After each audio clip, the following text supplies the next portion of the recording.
మీకు Damien Martyn Australian former cricketer 2003 world cup ఫైనల్లో కూడా 88 రన్లు కొట్టి నాట్అవుట్గా నిలిచిన క్రికెటర్ గుర్తున్నారా?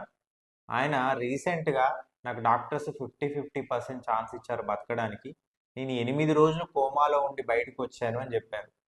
ఇది ఎందుకు జరిగింది అంటే ఆయనకి మెనింజైటిస్ వచ్చింది. మెనింజైటిస్ అంటే ఏంటంటే మన బ్రెయిన్ చుట్టూ 3 రకాల పొరలు ఉంటాయి.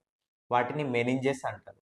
Dura matter, పయా matter, అరక్నాయిడ్ matter. ఈ పొరలలో ఇన్ఫ్లమేషన్ వాపు వస్తే ఆ వాపు బ్యాక్టీరియాల వల్ల కానీ, ఫంగస్ వల్ల కానీ, వైరల్ వల్ల కానీ, టీబీ బ్యాక్టీరియా వల్ల కానీ వస్తుందన్నమాట. ఇది చాలా serious condition, life threatening condition. Immediately treatment start చేయకపోతే ప్రాణాపాయంగా మారుతుంది.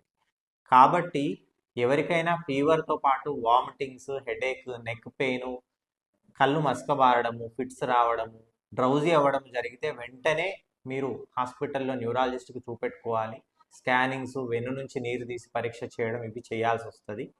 లేట్ చేయొద్దు.